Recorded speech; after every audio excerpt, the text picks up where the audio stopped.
Hello students, आइए देखते हैं आईयूपीएसी नामकरण, आईयूपीएसी नॉमेनक्लेचर के बारे में। ध्यान समझिएगा। मैं मनीष गुप्ता अपने चैनल में आपका स्वागत करता हूं। आइए दोस्तों, स्टार्ट करते हैं आईयूपीएसी नामकरण। किसी कार्बनिक यौगिक को सुव्यवस्थित नाम देने के लिए मूल हाइड्रोकार्बन तथा उससे जुड़े क्रियात्मक समूह की पहचान करनी होती है। किसी कार्बनिक यौगिक को सुव्यवस्थित नाम देने के लिए सबसे पहले आपको मूल हाइड्रोकार्बन की पहचान करनी है और उससे जुड़े हुए क्रियात्मक समूह की पहचान करनी होती है। किसी कार्बनिक यौगिक को सुव्यवस्थित नाम देने के लिए मूल हाइड्रोकार्बन तथा उससे जुड़े क्रियात्मक समूह की पहचान करनी होती है। नीचे दिए गए उदाहरण को देखिए। जनक हाइड्रोकार्बन के नाम में उपयुक्त पूर्व लग्न, अंतर्लग्न तथा अनुलग्न को संयुक्त करके वास्तविक यौगिक का नाम प्राप्त किया जा सकता है।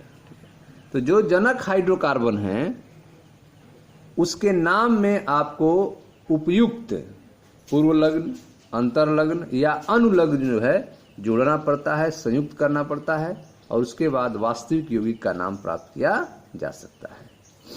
केवल कार्बन और हाइड्रोजन युक्त यौगिक जो हैं हाइड्रोकार्बन कहलाते हैं। केवल कार्बन और हाइड्रोजन से बने हुए यौगिक हाइड्रोकार्बन कहलाते हैं। कार्बन कार्बन एकल आबंध वाले हाइड्रोकार्बन को संतृप्त हाइड्रोकार्बन कहते हैं। कार्बन कार्बन के बीच केवल सिंगल बंध है, एकल बंध है, तो ऐसे हाइड्रोकार्बन को संतृप्त हाइड्रोकार्बन कहते हैं। ठीक है। तो आप देख रहे हैं कि किसी कार्बनिक यौगिक को सुव्यवस्थित नाम देने के लिए मूल हाइड्रोकार्बन तथा उससे जुड़े क्रियात्मक समूह की पहचान करनी होती है। नीचे दिए गए उदाहरण को देखिए। जनक हाइड्रोकार्बन के नाम में उपयुक्त पूर्व लग्न, अंतर्लग्न तथा अनुलग्न को संयुक्त करके वास्तविक यौगिक का नाम प्राप्त किया जा सकता है। केवल कार्बन तथा हाइड्रोजन युक्त यौगिक हाइड्रोकार्बन कहलाते हैं। कार्बन कार्बन एकल आबंध वाले हाइड्रोकार्बन को संतृप्त हाइड्रोकार्बन कहते हैं। ठीक है।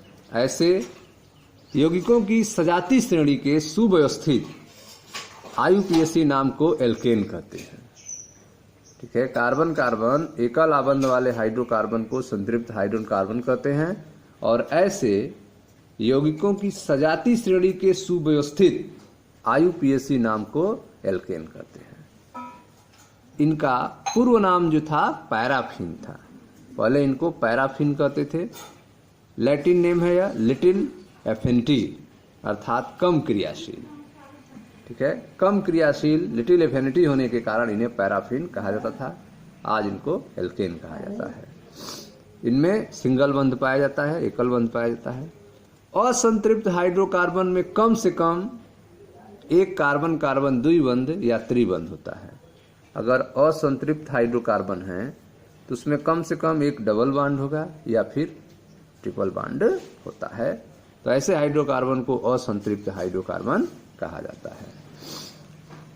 ठीक है। अब यहाँ देखें, एक कंपाउंड को यहाँ पे दिखाया गया है जिसमें पहचान कैसे की जाएगी। जैसे आप देख रहे हैं CH3CH, एक ब्रांच निकला है CH3, CH2CH ब्रांच है ब्रोमीन, CH ब्रांच है OH, ब्रांच यहाँ पे CH3। यह जो आप देख रहे हैं एक सीधी श्रृंखला जो है, सीधी श्रृंखला ही यह कहलाती है आपकी जनक श्रृंखला। यह पेरेंट चेन है CH3CH, CH2CH, CH, CH3। यह एक पेरेंट चेन है जो सीधी श्रृंखला के रूप में दिख रही है। इसको जनक श्रृंखला कहते हैं। यह जो आप देख रहे हैं इधर OH निकला हुआ, इधर Br निकला हुआ, यह आपका क्रियात्मक समूह है।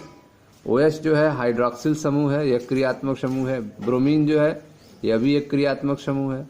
और यहाँ से एक CH3 ब्रांच निकला हुआ है जिससे CH3 जुड़ा हुआ है, तो यह एक ब्रांच है जिसको शाखा कहा जाता है। ठीक है। तो इस यौगिक में आप देख रहे हैं कि यह जो लंबी चेन आपको दिख रही है इसे जनक श्रृंखला कहा जाता है, पेरेंट चेन कहा जाता है। इसमें जो आप देख रहे हैं क्रियात्मक समूह निकला है फंक्शनल ग्रुप, जिसमें यह आपका OH ग्रुप है, इधर Br ग्रुप है, यह फंक्शनल ग्रुप है, क्रियात्मक समूह है। और यहाँ इस कार्बन से निकला हुआ है CH3 जिसे हम शाखा कहते हैं, ब्रांच कहते हैं। ठीक है। अब आते हैं अलग अलग नाम पद्धति के नियम के बारे में जानते हैं। तो पहला है आपका एल्केनों की आईयूपीएसी नाम पद्धति के बारे में। एल्केनों की आईयूपीएसी नाम पद्धति कैसे करते हैं? तो सबसे पहले सीधी श्रृंखला युक्त हाइड्रोकार्बन मेथेन और ब्यूटेन के अतिरिक्त शेष यौगिकों के नाम सीधी श्रृंखला संरचना पर आधारित होते हैं। मेथेन और ब्यूटेन के अलावा जो हैं शेष यौगिक का नाम जो है वह सीधी श्रृंखला संरचना पर आधारित हैं, जिनके पश्च लग्न में एन, ठीक है, और इससे पूर्व श्रृंखला में उपस्थित कार्बन परमाणु की संख्या से संगीत किया जाता है। तो मेथेन और ब्यूटेन को छोड़कर शेष यौगिकों का नाम जो है सीधी श्रृंखला संरचना पर आधारित होता है, और जिनके पश्च लग्न में हम एन जोड़ते हैं, ANE, पश्च लग्न में एन जोड़ते हैं, और इससे पूर्व जो है श्रृंखला में उपस्थित कार्बन की संख्या को प्रदर्शित करते हैं। कितने नंबर कार्बन है उसको लिखते हैं और उसके पश्च में एन जोड़ते हैं। कुछ संतृप्त सीधी श्रृंखला हाइड्रोकार्बन के आईयूपीएसी नाम जो है सारणी 12.2 में दिए गए हैं। तो आप देखें यह एक टेबल दिया गया है सारणी 12.2। जैसे CH4 इसका नाम है आपका methane, C2H6 ethane, C3H8 propane, C4H10 butane, C5H12 pentane, C6H14 hexane, C7H16 heptane, C8H18 octane, C9H20 नोनेन, C10H22 decane, C20H42 आइकोसेन और C30H62 ट्राइकोंटेन। ठीक है, तो यह जो है कुछ संतृप्त सीधी श्रृंखला वाले हाइड्रोकार्बन हैं जिनका आईयूपीएसी नाम आप टेबल में देख रहे हैं। यह सब एल्केन हैं जो CnH2n+2 सूत्र से बने हुए हैं। ठीक है, इस सारणी में दिए गए एल्केनों के दो क्रमागत सदस्यों के मध्य जो है CH2 समूह का अंतर होता है। जैसे मेथेन और एथेन में क्या डिफरेंस है, इसमें एक कार्बन, इसमें दो कार्बन है। तो CH4 और C2H6 इसमें एक कार्बन अधिक है और दो हाइड्रोजन अधिक है, अर्थात इन दोनों में CH2 का डिफरेंस है, अर्थात एक ही श्रेणी के सजात हैं, अर्थात होमोलॉगी हैं। ठीक है, तो एल्केन के दो क्रमागत सदस्यों के बीच में मध्य में केवल CH2 समूह का अंतर है। ये एल्केन श्रेणी के सजात कहलाते हैं, होमोलॉगी कहलाते हैं। जैसे प्रोपेन और ब्यूटेन में भी अंतर आप देख सकते हैं, C3H8 C4H10, इसमें भी एक कार्बन अधिक है, दो हाइड्रोजन अधिक है। इसमें इन दोनों में भी CH2 का डिफरेंस है, अर्थात यह भी जो है एक दूसरे के सजात हैं, होमोलॉगीज हैं। ठीक है, अब देखते हैं शाखित श्रृंखला के हाइड्रोकार्बन। शाखित श्रृंखला के हाइड्रोकार्बन समझते हैं, ब्रांचिंग हाइड्रोकार्बन के बारे में। शाखित श्रृंखला अर्थात ब्रांच चैन। ब्रांच चैन से युक्त यौगिकों में कार्बन परमाणुओं की छोटी श्रृंखला जनक की श्रृंखला या कई कार्बन से जुड़ी रहती है। ठीक है, ब्रांच चैन से शाखित श्रृंखला से युक्त यौगिकों में कार्बन परमाणुओं की छोटी श्रृंखलाएं जो हैं वे जनक के श्रृंखला से एक या कई कार्बन के साथ जुड़ी रहती हैं। तो जो जनक श्रृंखला होती है, पेरेंट चैन होता है, उससे जो है एक शाखा से या फिर दो शाखा के रूप में ब्रांच से कार्बन परमाणु जुड़े रहते हैं। ये छोटी कार्बन श्रृंखलाएं अर्थात शाखाएं एल्किल समूह कहलाती हैं। ये जो छोटी कार्बन श्रृंखलाएं होती हैं, शाखाएं होती हैं, इनको एल्किल समूह कहते हैं। जैसे क में आप देखें, यह आपकी जनक श्रृंखला है, CH3CH CH2 CH3 जनक श्रृंखला है, इससे जो है एक शाखा जुड़ा हुआ है CH3। उसी तरह इसमें आप देख सकते हैं, इसमें ख वाले में एक जनक श्रृंखला है और इससे जो है दो शाखाएं जुड़ी हुई हैं, CH3 एक जगह जुड़ा हुआ है और CH2 CH3 दूसरी जगह जुड़ा हुआ है। ठीक है, तो शाखित श्रृंखला अर्थात ब्रांच चैन से युक्त यौगिकों में कार्बन परमाणुओं की छोटी श्रृंखलाएं जो हैं जनक की श्रृंखला एक या कई कार्बन के साथ जुड़ी रहती है। जैसे यहाँ पर एक कार्बन के साथ जुड़ी हुई है और इसमें जो है दो कार्बन के साथ जुड़ी हुई, इस तरह अधिक कार्बन से भी जुड़ी हो सकती है। ये छोटी कार्बन श्रृंखलाएं जो हैं, ये छोटी कार्बन श्रृंखलाएं अर्थात शाखाएं जो हैं एल्किल समूह कहलाती हैं। जैसे यह CH3 है, यह मेथिल है, यह CH2 CH3 है, यह एथिल है। ठीक है। तो यह जुड़ी हुई छोटी श्रृंखलाएं शाखाएं को एल्किल समूह कहते हैं।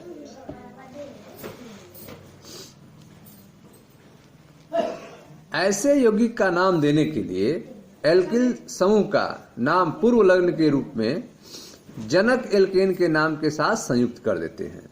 ठीक है, जिसमें शाखाएं जुड़ी होती हैं, जिनमें ब्रांच जुड़ा होता है, ऐसे इनको नाम देने के लिए एल्किल समूह का नाम जो है पूर्व लग्न के रूप में जनक एल्केन के नाम के साथ जोड़ दिया जाता है। जो जनक एल्केन होते हैं उनके पूर्व लग्न के रूप में इन ब्रांचों को जोड़ दिया जाता है। तो ऐसे यौगिकों का नाम देने के लिए एल्किल समूह का नाम पूर्व लग्न के रूप में जनक एल्केन के नाम के साथ संयुक्त कर देते हैं। संतृप्त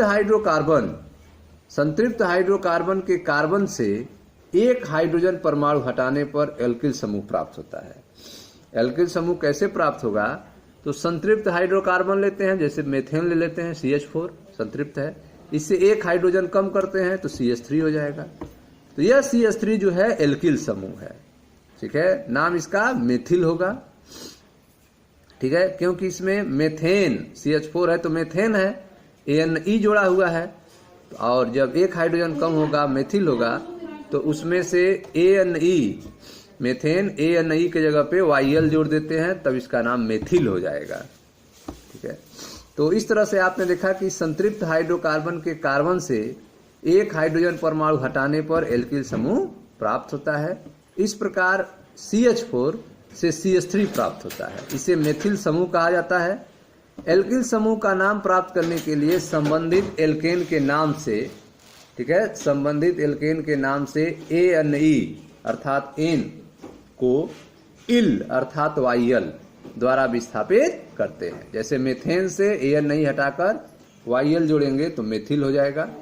कुछ एल्किल समूहों के नाम जो है सारणी 12.3 में दिए गए हैं। ठीक है, तो 12.3 में कुछ एल्किल समूह के नाम यहाँ पे दिए गए हैं, टेबल में आप देख सकते हैं। इसमें जो है ANE को हटाकर YL जोड़ा गया है। जैसे यहाँ पे यह आपका एल्केन है और यह इसका एल्किल समूह है। एल्केन में अणुसूत्र है CH4, एल्केन का नाम मेथिल होगा, इसे एक हाइड्रोजन कम कर दिए तो CH3 हो गया। CH3 का एल्किल समूह का नाम, ठीक है, यह इसका नाम मेथिल होगा। ठीक है, इसका क्या नाम है? मेथिल, और इसका एल्किल समूह का नाम, ठीक है, तो यहाँ पे आप गलत लिखा हुआ है, यहाँ पे आपका होगा एल्किल समूह का नाम और यहाँ पे होगा एल्केन समूह का नाम। ठीक है, तो CH4 का नाम मेथेन है और इसे एक हाइड्रोजन कम होने पे जो प्राप्त होगा उसका मेथिल है। C2H6 आपका क्या है? एथिल है। ठीक है, एथिल नहीं है, एथेन है। C2H6 क्या है? एथेन है। इसका एल्केन का नाम एथेन होगा और एक हाइड्रोजन जब कम हो जाएगा तो यह हो जाएगा C2H5। इसको लिख सकते हैं CH2CH3 के रूप में, इसका नाम है एथिल।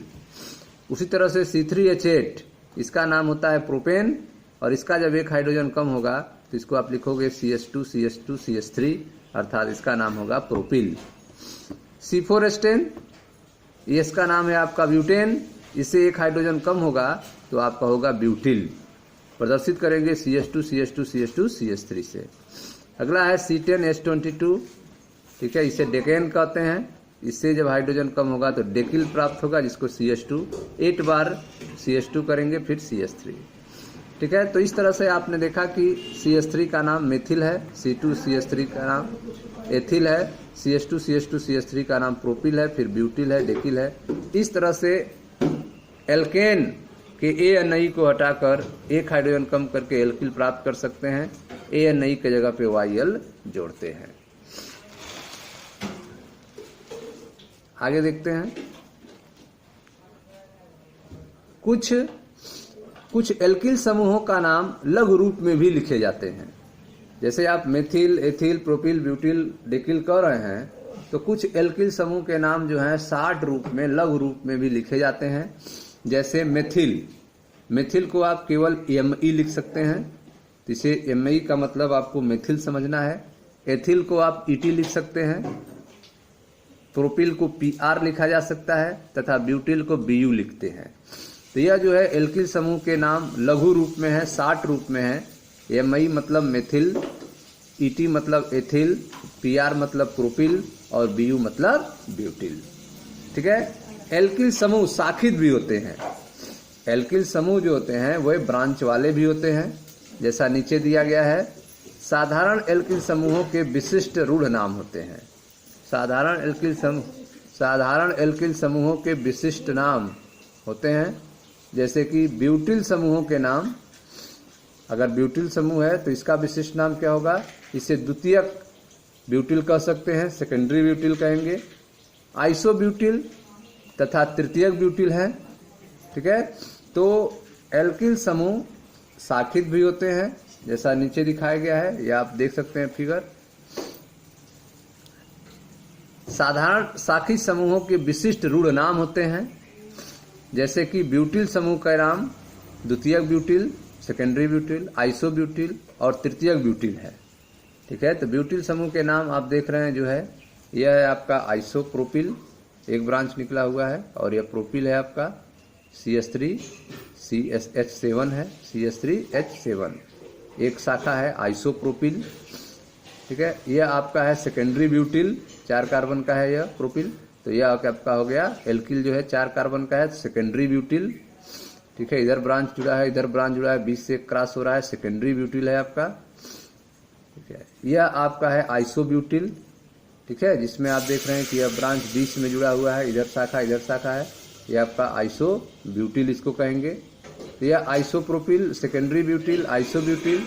यह आपकी टर्जियरी ब्यूटिल है, टर्जियरी ब्यूटिल, जिसमें कार्बन से तीनों तरफ जो है एल्किल ग्रुप जुड़े हुए हैं।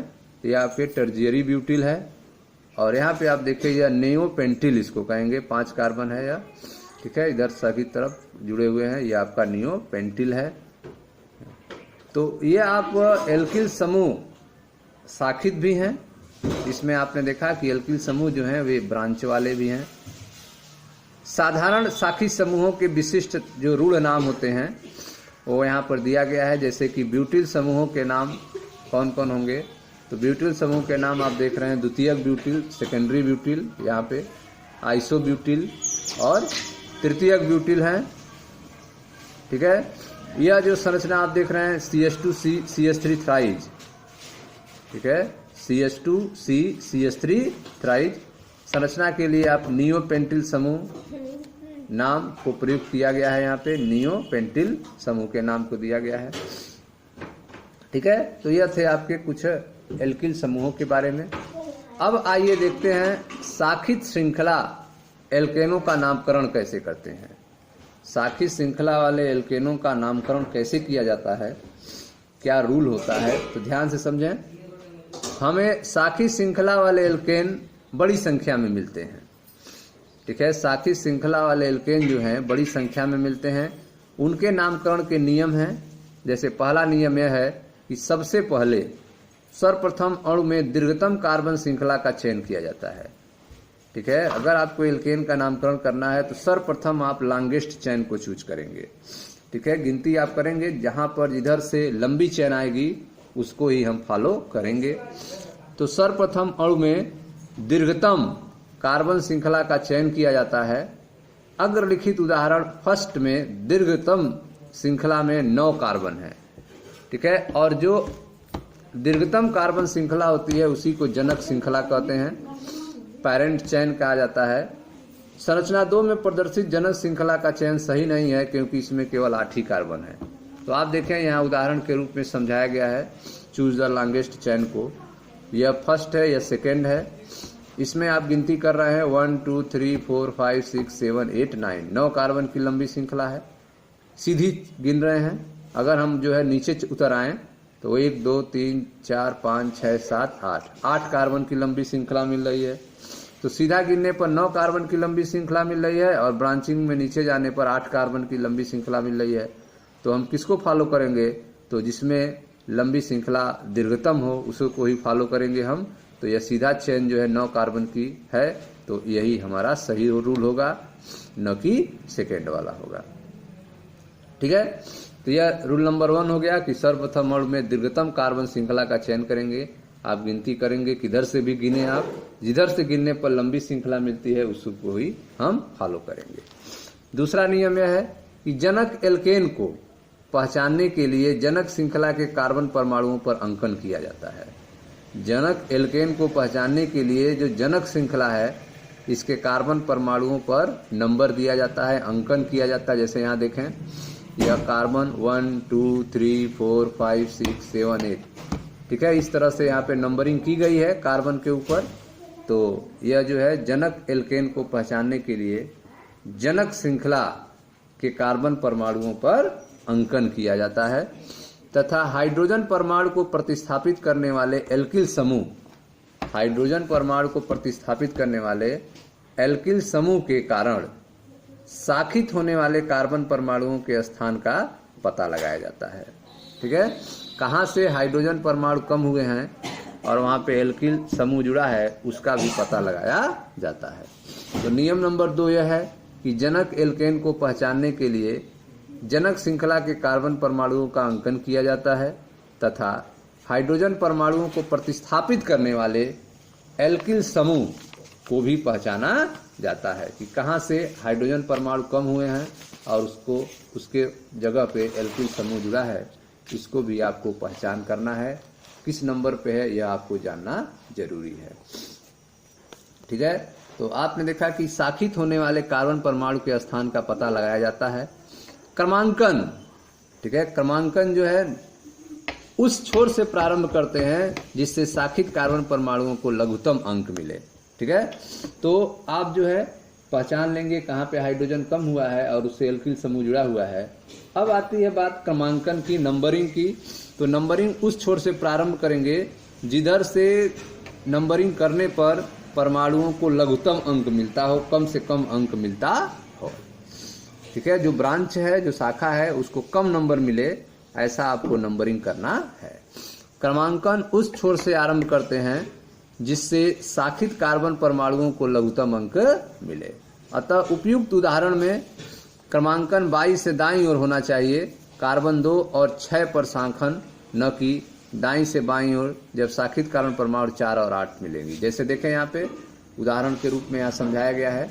अब इसमें हम यहाँ पे ब्रांच देख रहे हैं, यहाँ पे एक ब्रांच है, यहाँ पे एक ब्रांच है, इसमें भी ब्रांच देख रहे हैं। अब गिनती किधर से करें? तो अगर हम सीधा इधर से गिनती करते हैं 1 2 3 4 5 6 7 8 9, तो जो ब्रांच आ रहा है वो 2 नंबर कार्बन से ब्रांच आ रहा है और 6 नंबर कार्बन से आ रहा है। ठीक है, अगर हम उल्टा गिनते हैं तो 1 2 3 4 5 6 7 8 9, तो ब्रांच जो आ रहा है 4 नंबर पे आ रहा है और 8 नंबर पे आ रहा है। ठीक है, तो इस तरह से जब आप देख रहे हैं कि सीधा गिनने पर 2 और 6 पे आ रहा है, ठीक है, तो 6 2 8 हुआ, और जब उल्टा गिन रहे हैं तो 4 और 8 पे आ रहा है, 8 4 12 हुआ। तो उधर से हम गिनती करेंगे जिधर से जोड़ने पर नंबर कम आता हो, अर्थात हम इधर सीधा गिनेंगे क्योंकि यहाँ पे 6 2 8 ही आ रहा है, इसलिए इधर से गिनेंगे, न कि उल्टा गिनेंगे जिसके कि 12 हो रहा है। ठीक है, तो इसमें कहा गया है क्रमांकन उस छोर से प्रारंभ करते हैं जिससे शाखित कार्बन परमाणु को लघुत्तम अंक मिले। तो क्रमांकन जब हम इधर से करेंगे तो यह शाखित जो कार्बन है इसको 2 नंबर मिल रहा है और इसको 6 नंबर, टोटल 8 नंबर हुए। और जब उल्टा कर रहे हैं तो इसको 4 नंबर मिल रहा है और इसको 8 नंबर, टोटल 12 नंबर हो गए। इसका मतलब इसको ज़्यादा नंबर मिल रहा है, तो गिनती इधर से नहीं करेंगे, गिनती इधर से करेंगे। ठीक है, अब आते हैं नियम नंबर 3 पे। तो नियम नंबर 3 कहता है कि मूल एल्केन के नाम में शाखा के रूप में एल्किल समूहों के नाम पूर्व लग्न के रूप में संयुक्त करते हैं। तो जो मूल एल्केन है उनके नाम जो है पहले नहीं लिखेंगे, उससे पहले जो है हम एल्किल समूह का नाम लिखेंगे। तो एल्किल समूह का नाम पहले लिखेंगे, उसके बाद मूल एल्केन का नाम लिखेंगे। मूल एल्केन के नाम में शाखा के रूप में एल्किल समूहों के नाम पूर्व लग्न के रूप में संयुक्त करते हैं। शाखा के रूप में जो एल्किल समूह है उनके नाम जो है पूर्व लग्न के रूप में मूल एल्केन में जोड़ते हैं और प्रतिस्थापी समूहों की स्थिति को उचित संख्या द्वारा दर्शाते हैं। जो प्रतिस्थापी समूह हैं उनके संख्या को भी बताएंगे, उनके पोजीशन को भी बताएंगे, किस नंबर वाले कार्बन से यह जुड़े हुए हैं उसको भी आपको बताना है।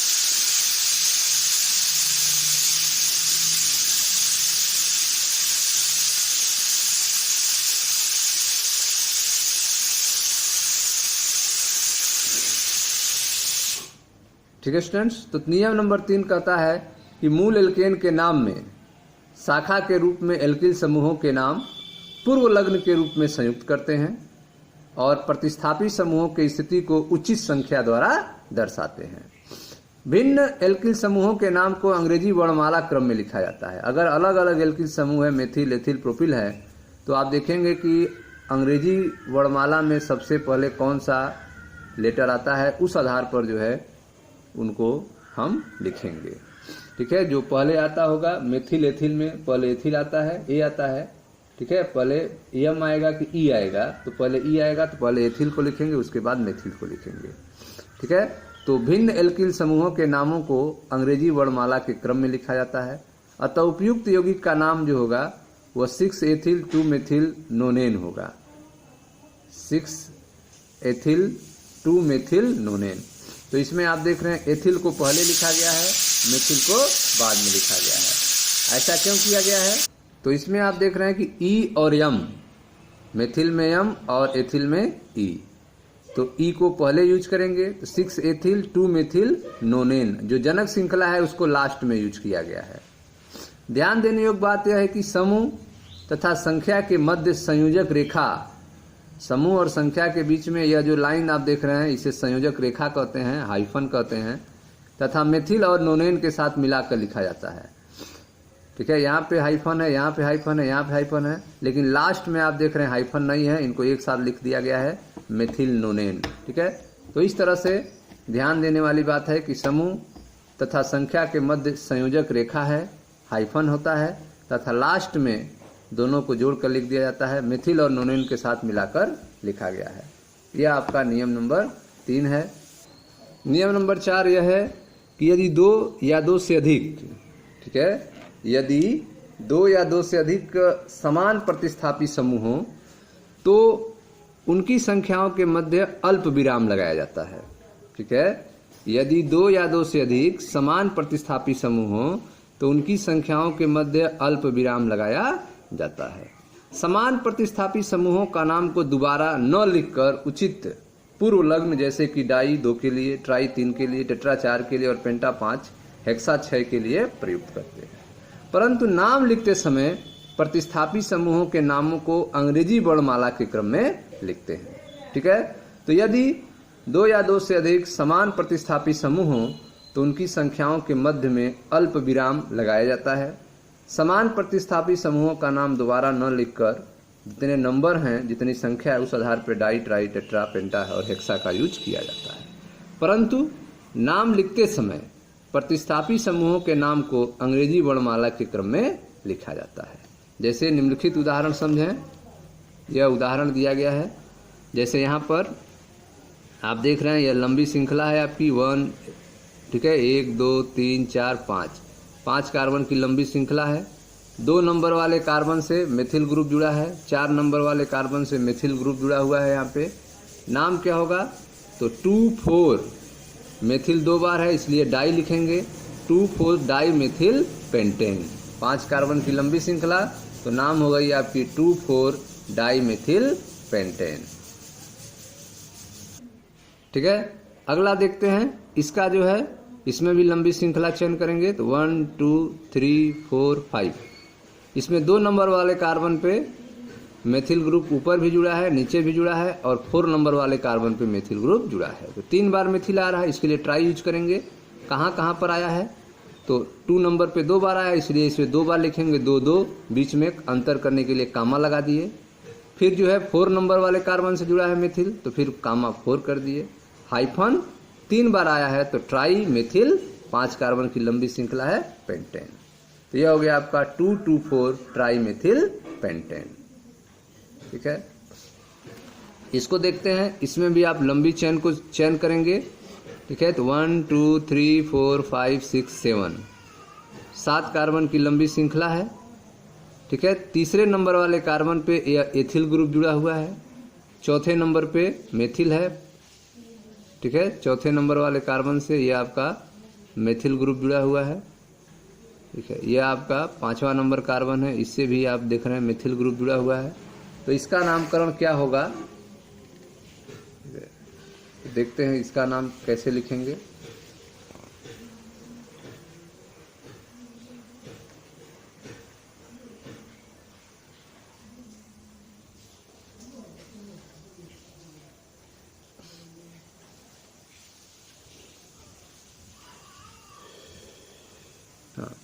तो यहाँ पे आप देख रहे हैं कि थोड़ी सी मिस्टेक है। यहाँ जो यह कंपाउंड जुड़ा हुआ है CH3 जो जुड़ा हुआ है वो अलग अलग कार्बन से जुड़ा हुआ है, लेकिन यहाँ पे एक ही कार्बन से दिखाया गया है।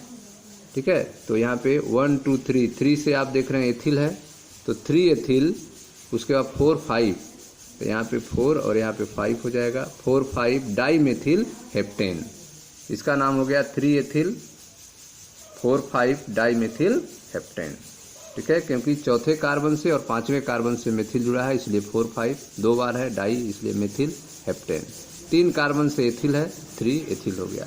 एथिल मेथिल में पहले किसको लिखेंगे, तो वर्णमाला के क्रम में एथिल को पहले लिखेंगे, इसलिए यह हो गया आपका 3 एथिल 4 5 डाई मेथिल हेप्टेन। ठीक है, अगला जो है नियम नंबर 5। नियम नंबर 5 है कि यदि दो प्रतिस्थापियों की स्थितियां तुल्य हों, एक जैसी हों, तो अंग्रेजी वर्णमाला के क्रम में पहले आने वाले अक्षर को लघु अंक दिया जाता है। ठीक है, यदि दो प्रतिस्थापियों की स्थितियां तुल्य हों तो अंग्रेजी वर्णमाला के क्रम में पहले आने वाले अक्षर को लघु अंक दिया जाएगा। अतः निम्नलिखित यौगिकों का सही नाम क्या होगा, तो 3 एथिल 6 मेथिल ऑक्टेन है, न कि 6 एथिल 3 मेथिल ऑक्टेन। ठीक है, जैसे यहाँ पे यह एथिल ग्रुप है और यह मेथिल ग्रुप है, तो यहाँ पे आप देख रहे हैं 1 2 3 4 5 6 7 8 कार्बन की लंबी श्रृंखला है। 3 नंबर से एथिल जुड़ा है, 7 नंबर से मेथिल जुड़ा है। ठीक है, तो अगर इधर से गिनते हैं तो 1 2 3 4 5 6 नंबर पे आपका एथिल आएगा। तो एथिल जो है उल्टा गिनने पर 6 नंबर पे आ रहा है और सीधा गिनने पर 3 नंबर पे आएगा। ठीक है, तो आप देख रहे हैं कि वर्णमाला क्रम में पहले एथिल आता है, फिर मेथिल आता है, तो एथिल को कम नंबर देना है, अर्थात 6 न देकर इसको 3 नंबर देना है, अर्थात गिनती इधर से करना है। तो इसका नाम हो गया आपका 3 एथिल 6 मेथिल ऑक्टेन। ठीक है, न कि आप इसको 6 एथिल 3 मेथिल ऑक्टेन कहेंगे तो यह गलत हो जाएगा। अगला नियम जो है नियम नंबर 6, शाखित एल्किल समूह का नाम उपयुक्त नियम की सहायता से प्राप्त किया जा सकता है। ठीक है, तो जो शाखित एल्किल समूह का नाम उपयुक्त नियमों की सहायता से प्राप्त किया जा सकता है, परंतु शाखित श्रृंखला का कार्बन परमाणु जो जनक श्रृंखला से बंधित होता है, इस उदाहरण द्वारा संख्या 1 दी जाएगी। जैसे यहाँ पे देखें, ये आपका CH3 CH CH3 CH2 CH CH3 है। ठीक है, तो यह जो है 1 नंबर 2 नंबर 3 नंबर 4 नंबर, तो पहले नंबर वाले से और तीसरे नंबर वाले से यह जुड़ा हुआ है। ठीक है, तो इसका नाम हो गया 1,3 डाई मेथिल ब्यूटिल। ठीक है, 1,3 डाई मेथिल ब्यूटिल है यह आपका। ठीक है, क्योंकि यह कंप्लीट चेन नहीं है, यह एक शाखा है, शाखा एल्किल के रूप में है, एल्किल समूह है, ब्रांच एल्किल समूह है। तो इसका उपयुक्त नाम क्या होगा, तो शाखी श्रृंखला का कार्बन परमाणु जो जनक श्रृंखला से बंधित है, यहाँ से या पेरेंट चेन से जुड़ा होगा, उसी को नंबर 1 देंगे। ठीक है, तो इसी को नंबर 1 दे दिए, तो 1 2 3 4, तो 1 है और 3 नंबर पे है, तो मेथिल ग्रुप है, तो 1 3 पर है तो डाई मेथिल ब्यूटिल। ऐसे शाखित श्रृंखला समूह के नाम को कोष्ठक में लिखा जाता है। ठीक है, यह जो शाखित एल्किल समूह है, तो ऐसे शाखित श्रृंखला समूह का नाम जो है कोष्ठक में लिखा जाता है। प्रतिस्थापित समूहों के रूढ़ नाम वर्णमाला क्रम में लिखे जाते हैं। प्रतिस्थापित समूह के रूढ़ नाम जो है वर्णमाला के क्रम में लिखा जाता है। लिखते समय आपको आइसो, नियो, पूर्व लग्नों को मूल एल्किल समूह के नाम में नाम का भाग माना जाता है। ठीक है, शाखित श्रृंखला समूह के नाम को कोष्ठक में लिखा जाता है और प्रतिस्थापित समूहों के रूढ़ नाम जो हैं वर्णमाला क्रम में लिखते समय आइसो, नियो, पूर्व लग्नों को मूल एल्किल समूह के नाम का भाग माना जाता है, परंतु द्वितीयक, तृतीयक, पूर्व लग्नों को मूल एल्किल समूह के नाम का भाग नहीं माना जाता है। ठीक है, जो द्वितीयक आप लिखेंगे, तृतीयक लिखेंगे, इस पूर्व लग्न को मूल एल्किल समूह का भाग नहीं माना जाता है, जबकि आइसो, नियो को मूल एल्किल समूह के नाम का भाग माना जाता है। आइसो और अन्य संबंधित पूर्व लग्न का उपयोग जो है IUPAC पद्धति में भी किया जाता है।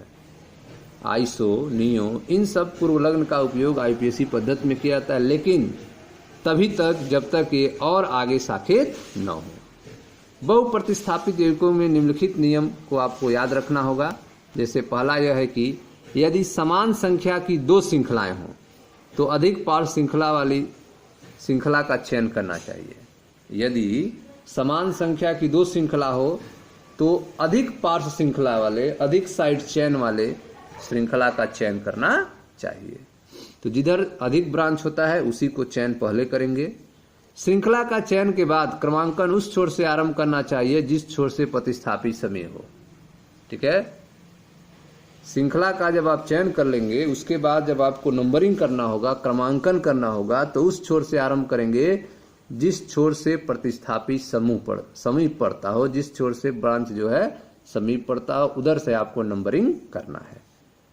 तो यदि समान संख्या की 2 श्रृंखलाएं हों तो अधिक पार्श्व श्रृंखला वाली श्रृंखला का चयन करना चाहिए। श्रृंखला के चयन के बाद क्रमांकन उस छोर से आरंभ करना चाहिए जिस छोर से प्रतिस्थापित समीप हो। ठीक है, जैसे यहां पे देखें, इसमें आप देख रहे हैं कि ब्रांच है यहाँ पे 1 2 3 4 5 6 7 8 9 10। इधर से आप नंबरिंग किए तो इधर 5 नंबर वाले पे ब्रांच आप देख रहे हैं, नीचे की तरफ ब्रांच देख रहे हैं। तो 5 नंबर वाले कार्बन से 2 ब्रांच दिख रही है। ठीक है, तो आप जो है नंबरिंग करेंगे, पहले तो अधिक नंबर प्राप्त करना है आपको, तो नीचे से नंबरिंग करेंगे तो 1 2 3 4 5 6 7 8 9 10 10 नंबर की लंबी श्रृंखला मिलेगी। ठीक है, अब यहाँ पे यह जो है आपका यह एल्किल ग्रुप है जो किनारे जुड़ा हुआ है, साइड में जुड़ा हुआ है, इसको भी नंबरिंग कर लेंगे 1 2 3 4। 2 नंबर पे एथिल ग्रुप इसमें जुड़ा हुआ है। अब इसका नाम आपको लिखना है, तो यह जो आपका साइड चेन में जो ग्रुप जुड़ा हुआ है इसको आप ब्रैकेट पे लिखेंगे। इस एल्किल ग्रुप को आपको ब्रैकेट में लिखना है। ठीक है, तो 5 नंबर कार्बन से यह जुड़ा हुआ है, तो 5 2 एथिल ब्यूटिल। यह क्या है आपका 2 नंबर से एथिल है और यह ब्यूटिल है आपका, तो यह इसका नाम हो गया 5 नंबर कार्बन से 5 2 एथिल ब्यूटिल। उसके बाद 3 नंबर वाले कार्बन से मेथिल ग्रुप जुड़ा है, तो 3 3 डाई मेथिल, 3 3 डाई मेथिल और 10 कार्बन की लंबी श्रृंखला है इसलिए डोकेन। तो इसका नाम जो हो गया आपका 5 2 एथिल ब्यूटिल ब्रैकेट में लिखेंगे, 3 3 डाई मेथिल डोकेन है।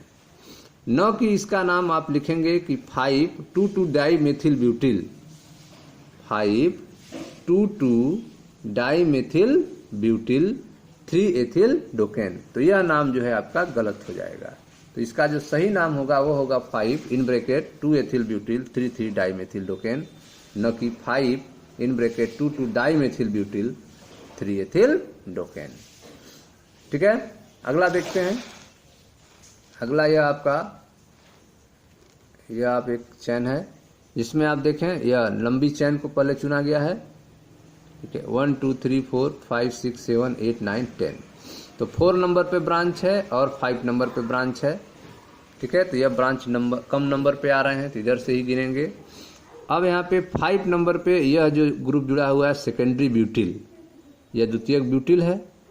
ठीक है, तो यह 5 नंबर पे सेकेंडरी ब्यूटिल हो गया और 4 नंबर पे यह आपका आइसोप्रोपिल है। 4 नंबर पे जो एल्किल ग्रुप है वो क्या है, आइसोप्रोपिल। ठीक है, तो आप देख रहे हैं कि आइसो और नियो जो होते हैं वे एल्किल समूह के नाम के भाग होते हैं। आइसो नियो जो है वह एल्किल समूह के साथ लिखेंगे, जैसे आपका प्रोपिल है तो इसके साथ जो है आपको आइसो और नियो यूज कर लेना है। ठीक है, तो इसका नाम जो हो गया 5 सेकेंडरी ब्यूटिल, 5 से यह सेकेंडरी ब्यूटिल जुड़ा हुआ है, तो 5 सेकेंडरी ब्यूटिल 4 नंबर से आइसोप्रोपिल हो गया और 10 कार्बन की लंबी श्रृंखला है तो डोकेन हो गया। ठीक है, तो इसका नाम हो गया 5 सेकेंडरी ब्यूटिल 4 आइसोप्रोपिल डेकेन।